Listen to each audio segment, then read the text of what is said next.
सभी किसान भाइयों को मेरा नमस्कार। साथियों, मेरा नाम अभी गोस्वामी, मैं जिला अमरोहा से रहने वाला हूँ। आज की वीडियो आपके लिए बहुत महत्वपूर्ण होने वाली है यदि आपने धान की खेती करते हैं। देखिए, धान की खेती में एक रोग आता है बकैनिया रोग, जिसे हम झंडा रोग भी बोल सकते हैं। तो आज मैं इसी के बारे में बात करूँगा। सबसे पहले ये लगता क्यों है, क्या इसकी रोकथाम है, क्या इसका बचाव है, इन सारी चीज़ों के ऊपर हम बात करेंगे।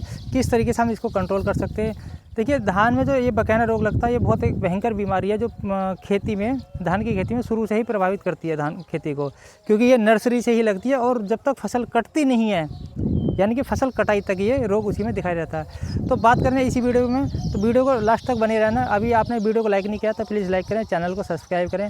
देखिए, इस रोग का जो पैथोजन है, जो रोग कारक है, जिस फंगस के कारण ये लगता है, उस फंगस का जो नाम है वो फ्यूजेरियम मोनिलोफार्म एक फंगस होती है, उसके कारण ये लगता है। अभी हम बात करेंगे इसके लक्षण के बारे में। तो देखिए, जो धान की खेती है, अभी जैसा आप देख पा रहे हो, मैं पिछले अभी धान का खेत है मेरे पीछे, तो इसमें जो पौधा क्या है, असामान्य रूप से पतला होकर लंबा होने लगता है, क्योंकि जो फंगस होती है फ्यूजेरियम मोनिलोफार्म, ये फंगस क्या है कि पौधे में जिब्रेलिन एक ग्रोथ प्रमोटर होता है, जिब्रेलिक, उसको ये आपका क्या बढ़ा देती है उस पौधे के अंदर। तो इससे क्या है, उसकी लंबाई बढ़ने लगती है। वो जो पौधा पीला हो, एक चीज़ और है, पौधा पीला होने के साथ साथ लंबा तो होता ही है, असामान्य रूप से लंबा तो बढ़ता ही है, पीलापन होता है, तना कमज़ोर हो जाता है, और कभी कभी आप देखते हैं कि पूरा खेत सूख भी जाता है इस बीमारी की वजह से, जितना ये फैलता है। अब मैं आपको दिखाऊंगा अभी किस तरीके से इसमें पौधे सूख रहे हैं। अभी खेत है ये धान का। बात करें इसमें कारण की, ये लगता क्यों है। बकानिया रोग लगने का सबसे पहला कारण है आपका बीज का चयन ठीक नहीं कर पाते हैं। आप अच्छी क्वालिटी का, अच्छी कंपनी का बीज लेंगे तो बीज संक्रामित नहीं होगा, तो आपका बीज अच्छा बनेगा। दूसरी चीज़ बात करें इसके बारे में, रोकथाम के बारे में, तो कोई भी आप धान की, जैसे अभी धान की फसल है आपका, जो बकैनिया रोग लगा हुआ है, इसमें रोकथाम के कई कारण हैं। सबसे पहला कारण, आप नर्सरी से ही आप अपना रोकथाम करिए। नर्सरी में क्या करना है आपको, कार्बनडाजिम प्लस मैनकोजेब एक फंगीसाइड दवाई है, इसका आप इस्तेमाल 2 ग्राम या 3 ग्राम पर लीटर के हिसाब से स्प्रे करिए नर्सरी में ही। दूसरी चीज़, दूसरा कारण आप रोकने का इंतज़ाम ये है कि जब आप नर्सरी उखाड़ते हैं उस समय आप थायराम या बाविस्टिन या कार्बनडाजिम प्लस मैनकोजेब कोई सी भी दवाई का इनमें से ले सकते हैं आप। 3 ग्राम पर लीटर या 2 ग्राम पर लीटर के हिसाब से पानी का घोल बना लीजिए।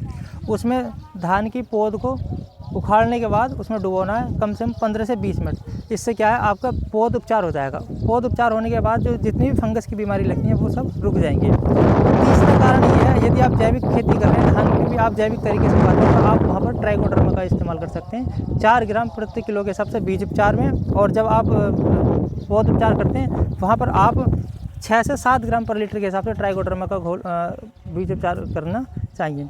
अभी बात कर, देखिए अभी आपको दिखाते हैं। भी आप देखिए, इसमें जो सबसे बढ़िया दवाई है थाइपोनेट मिथाइल, आप इस चीज़ का इस्तेमाल कीजिए। इफ़को कंपनी की आती है, इफ़को एमसी कंपनी की, मोयासी के नाम से आती है।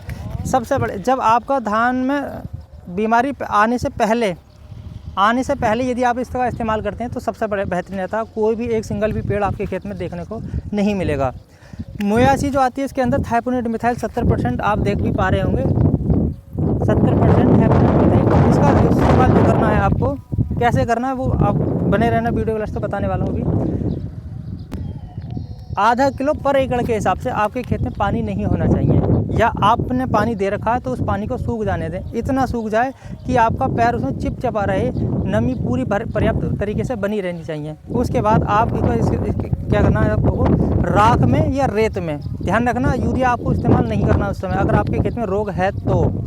अगर यदि रोग नहीं है तो आप इसका इस्तेमाल यूरिया में मिलाते हैं। आधा किलो पर एकड़ के हिसाब से थाइपोनेट मिथाइल आप इस्तेमाल कर सकते हैं, बिखेरने के तरीके से, स्प्रे नहीं करने, बुरकाव के तरीके से, क्योंकि ये मिट्टी और बीज के माध्यम से फैलता है। तो ये जब दवाई नीचे पड़ेगी तभी अच्छा कंट्रोल होता है, रिजल्ट ज़्यादा देखने को मिलते हैं। यदि आप थाइपोनेट मिथाइल का इस्तेमाल नहीं करना चाहते हैं तो एक टेक्निकल आता है, carbendazim plus mancozeb. IFFCO company का भी आता है, अदर कंपनी का भी आता है, जो यूपीएल का साफ के नाम से आता है, वो इफ़को का भी आता है। सभी कंपनी अपना अपना बनाती हैं, आप किसी भी अच्छी कंपनी का ले सकते हैं। लेकिन मेरा सजेशन ये है, सलाह ये है कि आप इफ़को कंपनी की सबसे बड़ी सहकारिता संस्था है, उसका आप इस्तेमाल करें तो ज़्यादा अच्छा रहेगा। कार्बनडाजिम प्लस मैनकोजेब को भी आप आधा किलो पर एकड़ के हिसाब से आप बिखेर सकते हैं। लेकिन ध्यान रहे, अगर आपके खेत में रोग आ चुका है तब तो आप या राख में मिला के डालें, और यदि रोग नहीं आया है तब आप यूरिया में मिला के डाल सकते हैं, तो रोग आपका कंट्रोल रहेगा। अभी आपको दिखा देंगे बिल्कुल लाइव। अभी जैसा कि आप देख पा रहे होंगे, ये पेड़ आपको कलर में भी पीलापन दिख रहा है और देखिए इसकी लंबाई भी ज़्यादा है। आपको ये 3 पेड़ बिल्कुल अलग चमक रहे होंगे, एक ये है, एक ये है। और देखिए इसका जो प्रकोप इतना ज़्यादा भी हो जाता है कि पौधे इसमें सूखने भी लगते हैं, जैसे कि आप देख पा रहे होंगे कि पौधा पूरा सूख चुका है। तो ऐसी स्थिति में आप थाइपोनेट मिथाइल का इस्तेमाल करते हैं, जो मोयासी आती है फूलों की। ये देखिए ये पेड़ सूखने लगे हैं बिल्कुल, ये देख पा रहे होंगे आप। अभी ये जैसे देख पा रहे होंगे आप कि ये पौधा पीलापन लेके, तना भी कमज़ोर है इसका और ग्रोथ भी नहीं कर पाता है। इन पौधों में क्या होता है कि दानी, ना ही तो बाली आ पाती है, ना ही इनमें दाने बनते हैं। जब बाली नहीं आएगी तो दाने नहीं बनेंगे, सीधी बात है। तो ये एक चीज़ और है, अगर आप इसे रोक नहीं पाएंगे, इसका कंट्रोल नहीं करेंगे, तो ये पूरे खेत में फैलती चली जाती है। जैसा कि आप देख पा रहे होंगे, देखो ये पेड़ अभी आपको देख पा रहे होंगे किस तरीके से पीलापन लेके और इसकी ग्रोथ ज़्यादा हो जाती है। तो यह है सबसे बड़ी पहचान है बकानिया रोग की। जैसा कि भी आपको मैंने इसके लक्षण भी दिखा दिए हैं, पौधा किस तरीके से सूख रहे थे, किस तरीके से पीलापन बढ़ा हुआ है। ठीक है, जब इसका आप इस्तेमाल करेंगे तो एक आप सावधानी का एक चीज़, छोटी सी बात का ध्यान रखें कि जब ये आप डालेंगे रेत में या राख में मिला के, तो उसके 24 घंटे बाद आपको पानी देना, वो भी पानी आपको हल्का देना है। इस चीज़ का आप ध्यान रखें, खड़े पानी में आपको ये बखेरनी नहीं है। उस चीज़ का आपको लाभ तो मिलेगा, लेकिन उतना लाभ नहीं मिल पाएगा जितना मिलना चाहिए। दूसरी चीज़, आपको इसके बारे में लक्षण बता दिए, रोकथाम बता दी, क्यों लगता है, कैसे लगता है, सारी चीज़ें बता दी। अब आप वीडियो को लाइक ज़रूर करें और शेयर ज़रूर करें।